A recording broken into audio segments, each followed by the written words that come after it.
Buenas noches, pueblo televidente. Buenas noches, amigos, enemigos y adversarios. Gracias a Danger y a Estefanía. Y gracias a usted por acompañarnos para conversar en este espacio de buena fe. Esta noche nos acompaña el doctor Felipe Ávila, sociólogo, sobre todo historiador, y además director del Instituto Nacional de Estudios Históricos de las Revoluciones de México. Bienvenido, Felipe. Gracias por invitarme, Gibran. Mira, a mí es muy grata tu presencia, me es muy grato siempre hablar de historia. Creo que en este sexenio en particular, la historia ha venido a cobrar otra relevancia. Sí. Tenemos un presidente que primero que nada se asume historiador, aunque haya estudiado ciencia política. Digo, tú eres un historiador que estudió sociología primero. Y tenemos una conciencia muy distinta de los hechos históricos que se ha reflejado en decisiones de política pública. Una que ha sonado mucho ha sido la exigencia o el pedido de disculpas a la corona española por el proceso de colonización. Otra ha sido el cambio de los días de asueto en el calendario escolar y en general en el calendario laboral, de los viernes o los lunes cercanos a el día en que toca. ¿Para qué? Para que seamos conscientes, ahora sí, de las fechas importantes del calendario cívico.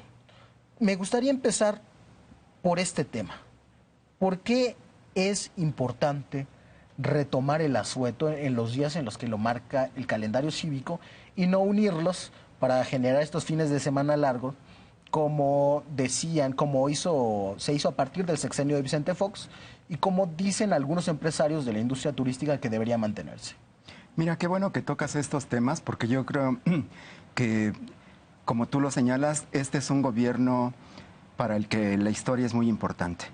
Yo creo que la sociedad mexicana tenemos que estar agradecidos que para este gobierno la historia está en primer plano.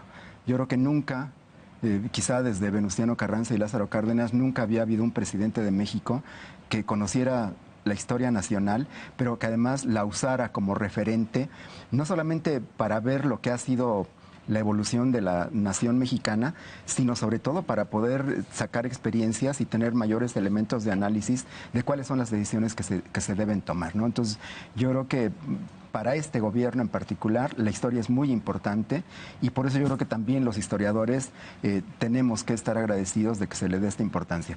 Con relación a tu pregunta, yo creo que también parte de este gobierno que ve en la historia a un referente básico para tomar decisiones, parte de este objetivo es la recuperación de la memoria histórica.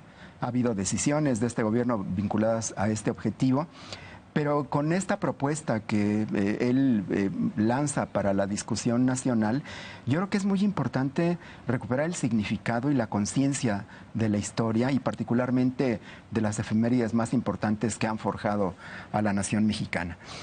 Como tú también señalas, en los últimos 15 años ha habido reformas a las leyes, particularmente a esta ley que señala los días cívicos y las conmemoraciones más importantes, que evidentemente obedecían a un objetivo comercial.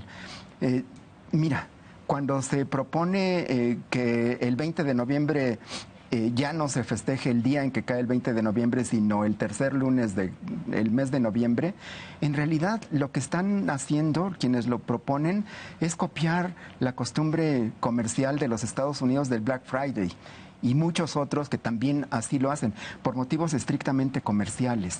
Como les funcionó, como tuvieron mayores ventas las empresas, los comercios, entonces dijeron, bueno, vamos a estatuirlo y vamos ya a extenderlo a otras fechas cívicas, ¿no? Se cambió el festejo de la Revolución Mexicana por el festejo del mercado. Del Buen Fin, sí, claro.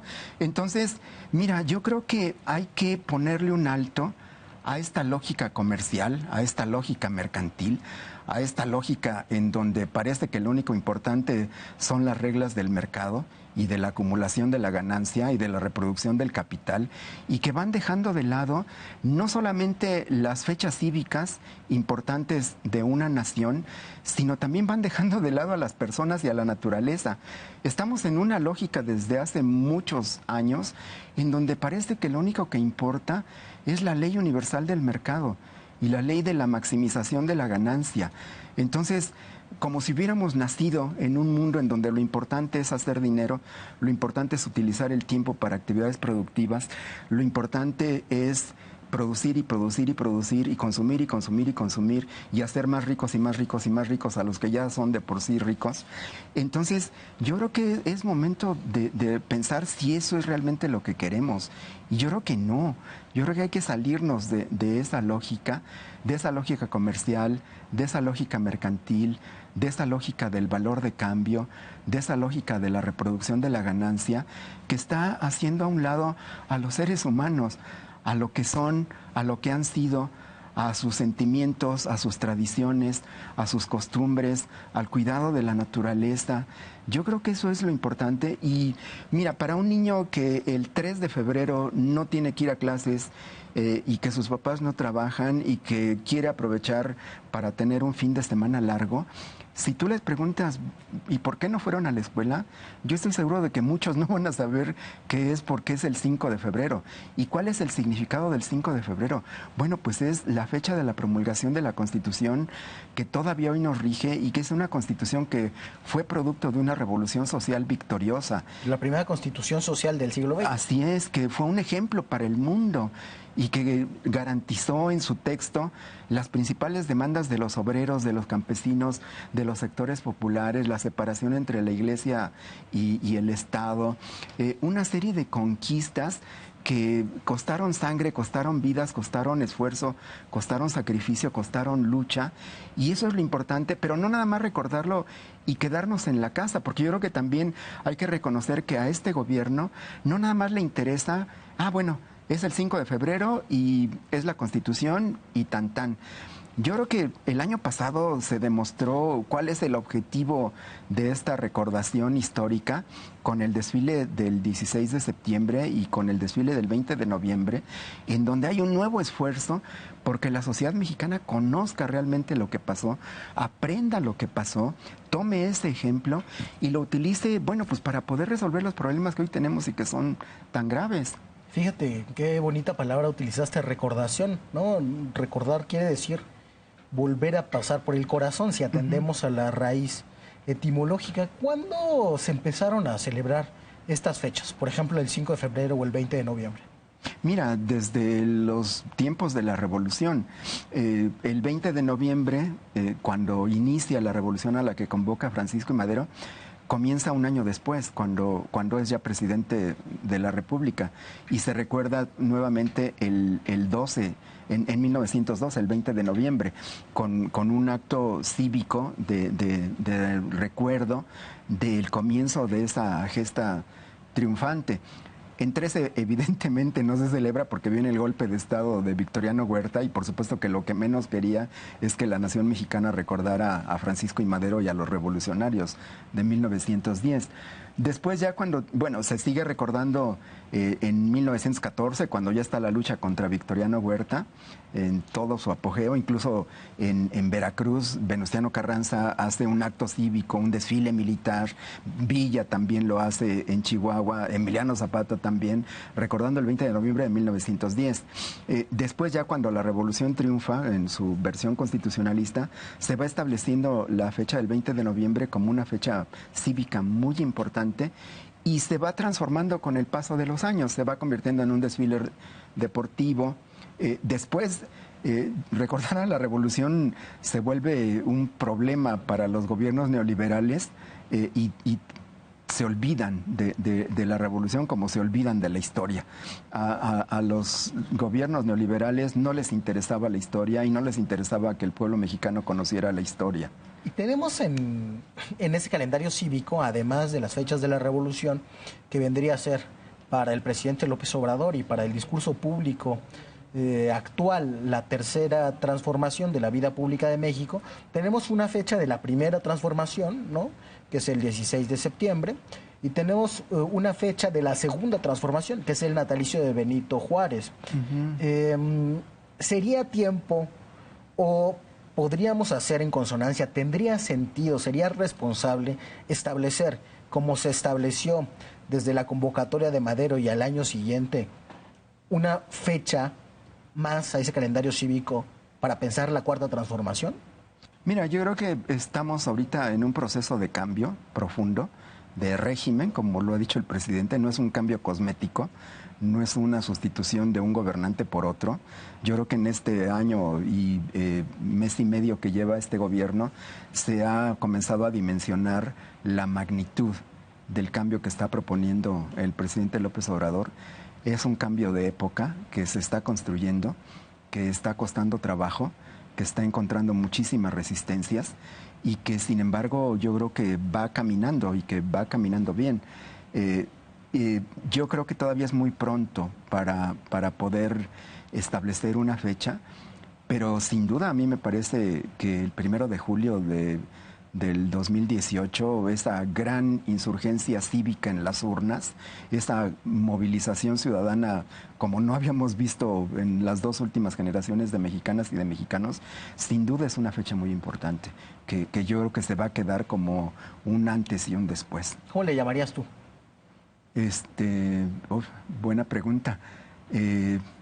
Yo creo que sería 1 de julio, el día de la transformación democrática de la sociedad mexicana con un sentido popular. A mí me gusta Día de la Victoria. Se me ocurre que por ahí podría ser, podría tener consonancias con otros días de la victoria, sí, que se piensan en otros países, pero bueno, es un tema que está desde luego abierto. Hay una cosa negativa que yo pensaba, que esto te lo pregunto muy en tu papel de historiador. ¿No contribuye el calendario cívico a fortalecer una vieja noción de la historia, digamos, de héroes y villanos, de historia de bronce, que no considera en su justa dimensión a los procesos sociales, que son flujos sin fechas establecidas de una manera tan dura, que nos hace dejar de ver una dimensión, la más social, la más popular de la historia? ¿No te parece eso? Sí, sin duda. Mira, el calendario cívico que tenemos es un calendario que se construyó durante los largos años de la dominación priista y que refleja en buena medida la ideología de ese grupo que tomó el poder y que se perpetuó. Claro, ha ido cambiando, se han ido agregando fechas, pero tienes toda la razón.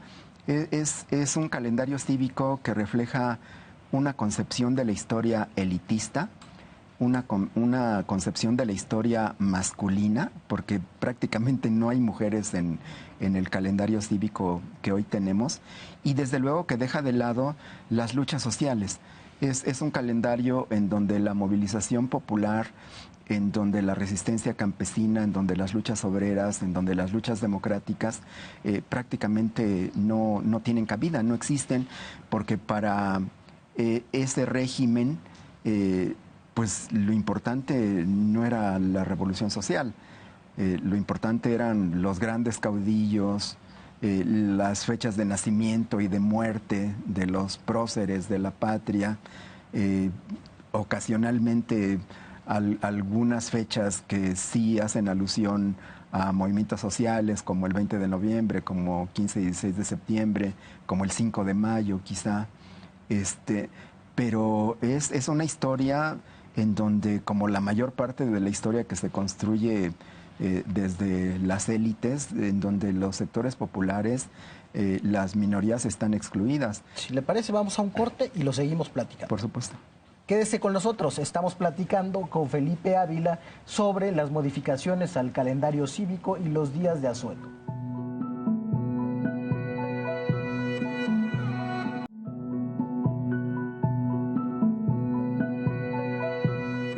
Muchas muchas gracias por seguir con nosotros conversando de buena fe esta noche con el doctor Felipe Ávila, historiador, sociólogo, director del INERM. Estamos hablando sobre el calendario cívico y me decía, doctor, que hay una construcción de la mexicanidad en ese calendario que es elitista y que es masculina. Y sin duda, si lo pensamos así, cuando festejamos la revolución estamos pensando en Madero, que después de todo, digo, era un gran demócrata, pero no dejaba de ser un fifí de la época, que tenía unos intereses muy claros y que tenía poco que ver con otras muchas revoluciones que fue la misma Revolución Mexicana. Festejamos a la Constitución, pero a veces las formas más concretas de la Revolución Mexicana y de la transformación, por ejemplo, durante el cardenismo, no están, salvo el 20 de marzo, puede ser. El 18 de marzo. El 18 de marzo. Sí. Tenemos también a Juárez, pero se nos olvidan todos los reformadores que lo acompañaron, que tenían otra extracción, que tenían su propia agenda y su propia épica. Tomando esto en cuenta, ¿qué reformas habría que hacerle al calendario cívico? Si usted pudiera decirle al presidente López Obrador, ¿sabe qué? Tenemos un calendario cívico mucho más popular que debería de incluir estas fechas. ¿Cuáles fechas serían y por qué? Mira, yo creo que sí tendríamos que hacer una revisión puntual de todo el calendario cívico y ver cuáles podrían quedarse y cuáles harían falta. Incluso las que podrían quedarse, yo creo que se debería de hacer una reformulación. Mira, por ejemplo, este año, en 2020, el 30 de junio se cumplen los 500 años de lo que en el calendario cívico se conocía como la Noche Triste. Eso hace alusión a la derrota de Hernán Cortés, cuando después de la matanza en el Templo Mayor que hace Pedro de Alvarado hay una reacción de los mexicas que derrotan y expulsan a los españoles y a sus aliados de la Gran Tenochtitlan, ¿no?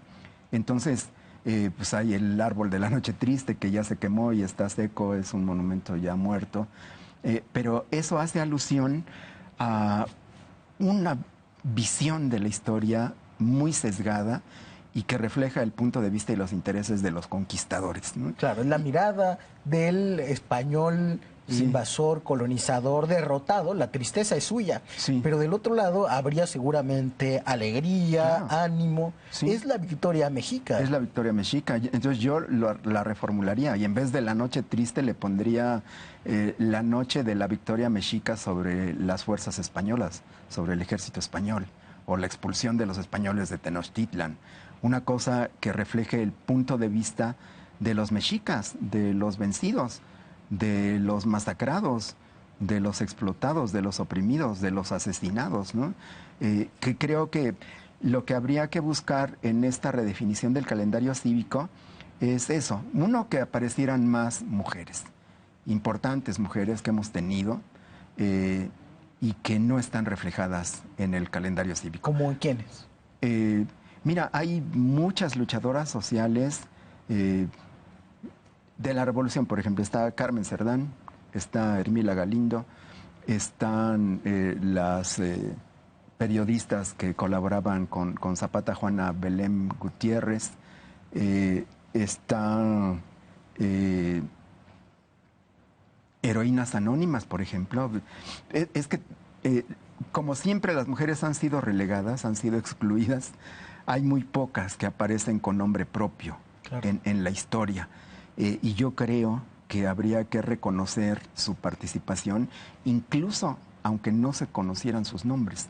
Se debería de establecer un día para la heroína revolucionaria anónima, y otra para la heroína de la independencia anónima, y otro para las mujeres de la Reforma y de la lucha contra el imperio de Maximiliano, ¿no? Yo creo que eso es importante. Hay otras fechas, digamos, el 6 de diciembre, que es la entrada de Villa y de Zapata a la Ciudad de México, al frente de decenas de miles de campesinos y trabajadores rurales yo creo que es el cenit de la Revolución Popular Mexicana. Esa es la Revolución Popular Esa Mexicana. es la Revolución Popular Mexicana y no aparece en el calendario cívico. Como tú dices, aparece el 20 de noviembre, que es el Plan de San Luis de Madero, pero esta que es quizá la fecha de significado más profundo para la Revolución Campesina Popular en su versión más radical, más democrática, más anticapitalista, no aparece. Algunos dirían, Felipe, es que fueron derrotados. Y como en los hechos no ganaron, no hay que festejarles. ¿Qué les contestarías? Bueno, desde el punto de vista de los vencedores, sin duda, ¿no? O sea, desde el punto de vista de Carranza, de Obregón, de Calles, que son los que los derrotan, pues desde luego no iban a festejar a los que mataron y a los que derrotaron, ¿no? Pero Madero también fue un derrotado y sin embargo a él sí lo recordamos. A él sí lo recordamos porque, bueno, es el iniciador, el que detona el movimiento. Hidalgo tampoco ganó la independencia, Morelos tampoco, y sin embargo son los padres fundadores de la patria, porque dieron origen a un proceso que finalmente transformó a este país. Son de las grandes transformaciones de nuestra historia. Y quizá yo creo que sí valdría la pena incorporar nuevas fechas que reflejen más eso que fue lo más importante que llevó al triunfo a esas revoluciones, que es la movilización popular, que es la lucha popular, que es la lucha campesina, que es la lucha de los obreros, que es la lucha de los artesanos y que es la lucha de las mujeres y que es la lucha de los indígenas. Entonces yo creo que en la reformulación del calendario cívico debería de buscar hacer visibles a los que han sido invisibilizados y darles voz a los que no han sido escuchados porque no han tenido voz, a los que hemos excluido siempre, a las mujeres, a los indígenas, a los grupos populares, a los campesinos, a los obreros, a los estudiantes, a los maestros, a las minorías étnicas y también a las minorías religiosas y a las minorías sexuales, que no existen en buena parte de la historia. Salvo por Juárez, nuestro calendario cívico recuerda hombres blancos. Y bueno, pensaba ahora que nos decía esto de la importancia de la gesta popular en el calendario cívico, que hay nociones quizá opuestas. Por ejemplo, Héctor Aguilar Camín diría que no estamos bien encontrados con la victoria, que los mexicanos renegamos de los victoriosos, que festejamos a gente que perdió y que no reconocemos a los triunfantes que finalmente construyeron buenos pedazos de la historia nacional. Creo que él lo dice por Obregón sobre todo, ¿no? Que no se le da ese lugar. ¿Usted qué opina de eso? ¿Es cierto? ¿Es cierto eso? Mira, la opinión de Héctor Aguilar Camín pues es muy respetable, pero yo creo que refleja esta visión de los vencedores, porque él lo que está diciendo es que los mexicanos tenemos un complejo de inferioridad y que nos gusta celebrar a los derrotados y que tenemos una fascinación y un gusto por la derrota, ¿no? Que viene esto de la psicología del mexicano, de Santiago Ramírez, del laberinto de la soledad, como que nosotros nos asumimos como perdedores, como losers, dirían los americanos, ¿no? Como si eso fuera parte de nuestra idiosincrasia, de nuestra psicología colectiva. Y yo creo que no. Yo creo que el problema es de qué lado de la historia y de la sociedad nos colocamos. Si nos colocamos del lado de los triunfadores, de los que han escrito la historia, de los que han definido las fechas cívicas, de los que ejercen la dominación, de los que tienen el poder económico, político y cultural, de las clases dominantes, bueno, sin duda tiene sentido lo que señala Héctor Aguilar Camín, pero si nos ponemos del otro lado, si nos ponemos del lado de los que han sido derrotados, de los que han sido excluidos, de los que no han tenido voz, de los que han sido invisibles, de los que han luchado, de los que siguen resistiendo, de los que fueron actores fundamentales pero se les excluyó, Entonces nuestra visión tiene que ser otra. Y yo creo que esa es una elección fundamental. ¿De qué lado de la historia estamos? ¿Del lado de los vencedores? ¿Del lado de las clases dominantes? ¿Del lado de las élites? ¿Del lado de los grandes poderes fácticos?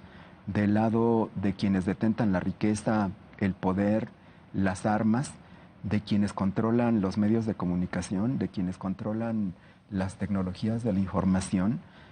¿O estamos del lado de las mujeres campesinas, de los niños indígenas, de la gente que batalla para sobrevivir todos los días, para llevarse un pan a la boca, de quienes no tienen acceso a la educación, a los servicios médicos, a los bienes culturales, al deporte, de todos esos que a pesar de que la Constitución garantiza los derechos sociales, su realidad es muy distinta? Es una realidad de pobreza, de miseria, de marginación, de opresión, de exclusión, de violencia, porque lo que vivimos nosotros todos los días es una violencia brutal y no es nada más la que hace el crimen organizado. Hay una violencia de la cultura dominante, de quienes ejercen el poder, de los grandes poderes fácticos, de las transnacionales, de las empresas, de quienes controlan nuestros horarios, de quienes controlan nuestras diversiones, de quienes están tratando de que solo trabajemos para ellos, de quienes están acabando con la naturaleza, de quienes están acabando con las relaciones sociales, de quienes están convirtiendo a los seres humanos en individuos aislados, atomizados, que no tienen relaciones personales, que han perdido el contacto directo, que están perdiendo sus tradiciones, sus costumbres, que están viviendo cada vez más en una realidad virtual a través de las tecnologías de la información en la que está metida ya nuestra niñez y buena parte de nuestra adolescencia, y que hace que no haya sentimientos de comunidad, sentimientos de integración, sentimientos de identidad, que parte de esta identidad y de esta construcción de vínculos comunitarios tiene que ver con la historia, con lo que hemos sido. La historia genera una idea, una imagen de la comunidad nacional. Uh-huh. ¿Y cómo ha contribuido, o digamos, cuál fue la versión de la historia de estos últimos años que contribuyó a esa fragmentación? ¿Hubo una historia ad hoc? ¿Hubo una nueva historia oficial en el neoliberalismo, aunque no se hiciera en los libros de texto gratuitos, sino en otros espacios? Mira, yo creo que ha habido una corriente de pensamiento en el neoliberalismo internacional que declaró el fin de la historia con Fukuyama. La posverdad, que le han llamado también recientemente, este relativismo y este escepticismo que ha difundido que no hay alternativa, que vivimos en el capitalismo y que en el capitalismo vamos a morir porque no hay otra opción, sobre todo después del derrumbe de los países socialistas en 89, el fracaso de todos los países que habían optado por una economía de Estado y por un mercado regulado. Yo creo que en el mundo sí fue la difusión de esta concepción de la historia pesimista, nihilista, relativista, que contribuía a la atomización de los seres humanos. Y en el caso de México, yo creo que está muy claro que por lo menos a los 3 últimos gobiernos antes de este no les interesaba la historia, les causaba escozor, trataban de eludirla. Creo que para ellos era conveniente que los mexicanos, las mexicanas no tuviéramos conocimientos históricos, no supiéramos lo que había sido la lucha del pueblo mexicano, que nos contentáramos con las ofertas culturales y educativas, y esto se reflejaba en los libros de texto, en donde esto que hemos estado platicando de esta visión de la historia masculinizada, concentrada en las grandes figuras políticas y militares, que dejaba de lado la historia social, que se concentraba en los grandes personajes. Si te parece, lo seguimos comentando después de un corte. Usted quédese con nosotros, regresamos a conversar con Felipe Ávila aquí en De Buena Fe.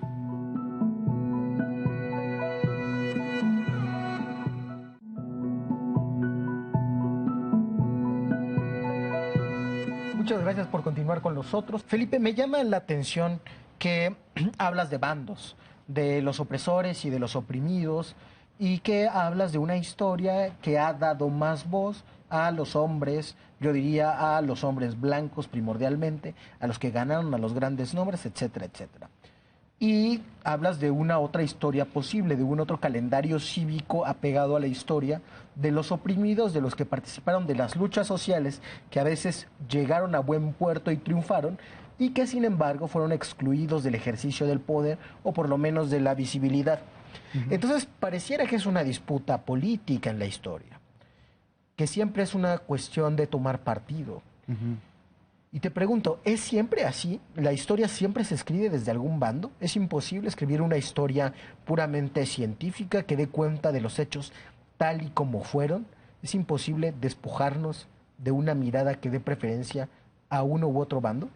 Mira, esta es una vieja discusión metodológica, ontológica sobre la historia. Ha habido distintas interpretaciones, distintos paradigmas. Ha habido una corriente cientificista que ha dicho, que ha sostenido que la historia es una ciencia objetiva como las ciencias sociales, que no se vale interpretar, que lo que hay que hacer es buscar los hechos y describirlos y que los hechos hablan por sí solos. Esta es la concepción predominante desde el siglo XIX en las corrientes historiográficas y hasta buena parte del siglo XX. Y sin embargo, la historia no es como la biología, ni como la física, ni como las matemáticas. En las ciencias naturales existe la ley de la causalidad. A determinadas causas corresponden determinados efectos, y esto es predecible y es comprobable en el laboratorio. Tú sabes que si a una masa le aplicas una fuerza en una dirección, vas a obtener como resultante un desplazamiento de esa masa y la vas a poder medir. Y esto es siempre, digamos, en la física clásica. Con la física relativista se complejiza un poco, digamos, esa resultante, pero de todas maneras es predecible. Las leyes de Einstein se han estado cumpliendo en la medida en que la tecnología es capaz de reproducir experimentos que validan sus postulados. Pero en las ciencias sociales, y particularmente en la historia, no puedes hacer eso, porque estás con seres humanos, con mujeres y con hombres vivos, de carne y hueso. Con intenciones propias, con deseos, con una moral de la que no se pueden quitar. Claro. Y a la que no podemos acceder con las pruebas documentales. La interpretación se vuelve necesaria. Claro. Y mira, la historia yo creo que siempre es un vínculo entre el pasado con el presente y con el futuro. Cuando tú como historiador escoges un tema de investigación histórica, lo haces desde tu presente, lo haces desde tus valores, lo haces desde tus intereses. Desde que tú estás escogiendo el tema que quieres investigar y la manera en que lo abordas, es porque lo haces desde tu presente, porque lo necesitas, porque este presente te determina para que tú escojas eso y que le hagas las preguntas que te interesan y que trates de encontrar las respuestas que buscas. En ese sentido, toda historia es historia del presente. Sí, por supuesto. Y la historia, el pasado no es un pasado muerto, no es algo que tú puedes esconder en un baúl. La historia y el pasado están aquí, están vivos, están en nuestro presente. Nosotros somos un producto histórico, somos el resultado de lo que hicieron nuestros antepasados, no solamente nuestros padres y nuestros abuelos, sino generaciones muy anteriores, porque este México y esta realidad y esta sociedad que hoy tenemos no la construimos y no surgió por generación espontánea. Es algo que se ha venido construyendo a lo largo de los siglos. Y el pasado cambia constantemente. Claro. Eso me parece muy interesante en la intelectualidad mexicana. Piensan que el pasado ya está hecho y que los que no aceptamos esas interpretaciones del pasado, por ejemplo, yo me peleo mucho con la narrativa de la transición a la democracia, como si fuera el hilo principal en el que ha transcurrido la historia política mexicana durante los últimos 30 años o 40. Y yo defiendo que los procesos históricos fundamentales, los que nos han traído aquí, son otros muy distintos de la evolución de las leyes electorales, en que ese pasado ya perdió su vigencia. Nuestro pasado actual es otro. En ese sentido yo creo que es muy importante la importancia que le ha dado el presidente a la historia. Y una pregunta para ir cerrando. Hablabas de Fukuyama y de narrativas despolitizantes que hablaron del fin de la historia. Yo pensaba para México en un texto donde Claudio Lomnitz reseña a Enrique Krause y dice que probablemente, no lo dice quizá en estas palabras, una importancia que tenía antes la educación superior y un entramado intelectual y cultural bastante amplio, se perdió por una decisión de Estado, como mencionabas, y que para sustituirlo en la conversación pública se empoderó a algunos grupos culturales, en este caso privados, como el de Enrique Krause y las cosas que escribió Enrique Krause, con el detalle que lo hizo, encumbrando a los personajes de los que quería hablar. Y yo pensaba, eso me suena un poco a lo que decías que pasó a nivel internacional. ¿Se corresponde? ¿Krause escribió la versión mexicana de ese fin de la historia?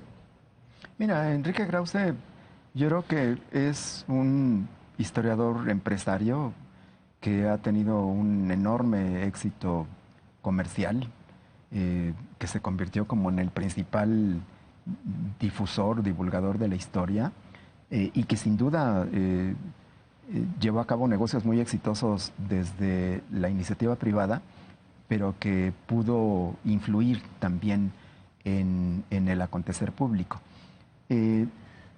Hay otro grupo cultural también muy importante, el de Nexos, que también durante muchos años ha tenido una presencia activa en la opinión pública.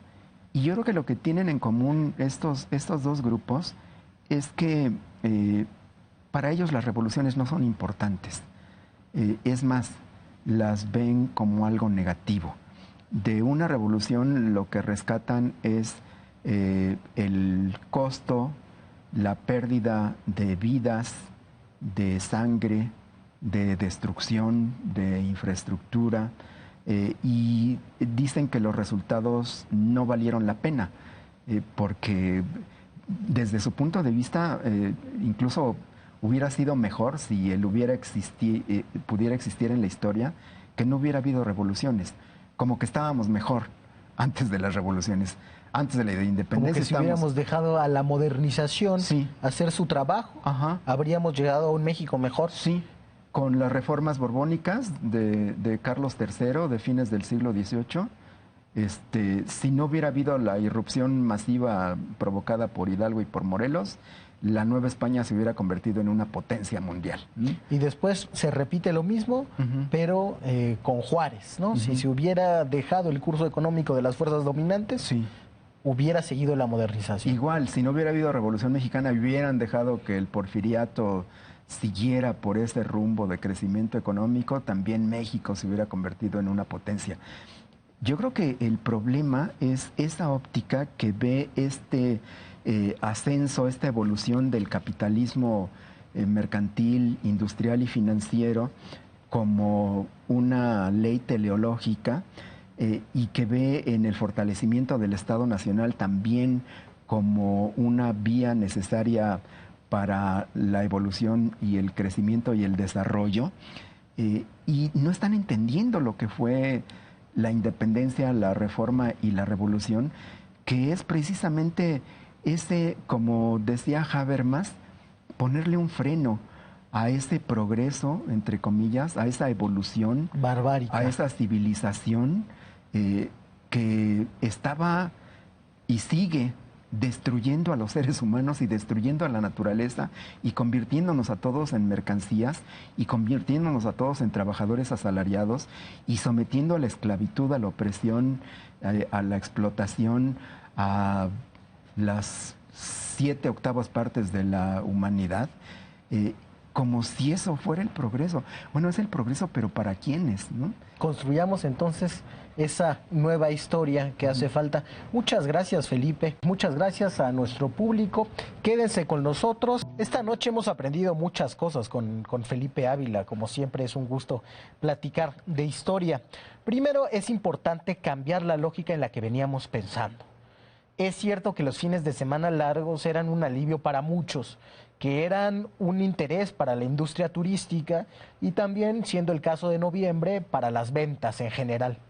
Pero no es eso lo único importante de la vida, el calendario cívico importa también, porque muchas de las cosas buenas que tenemos en el país se forjaron en luchas que tenemos que recordar, que nos hablan del país que somos y sobre todo del país que queremos ser.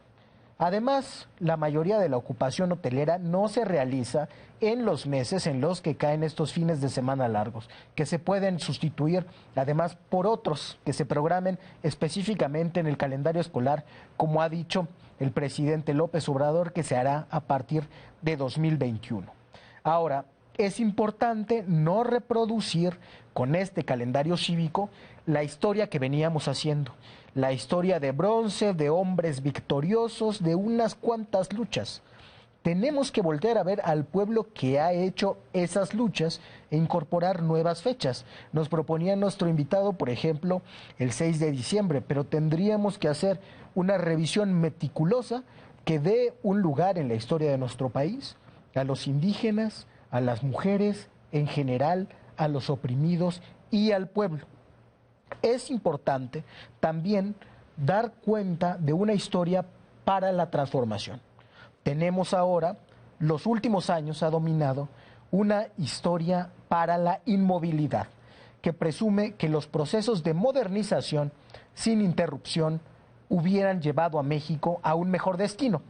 Y es lo que se dice ahora, que se están destruyendo muchas cosas, que si bien no eran perfectas, iban bien, como el Seguro Popular. No. Si estamos con algunos derechos sociales ahora, es porque otros lucharon antes. Tenemos que seguir luchando para que los derechos sigan avanzando. Muchas gracias por estar esta noche con nosotros. Ojalá nos acompañe el próximo lunes a la misma hora en el 11 para conversar de buena fe.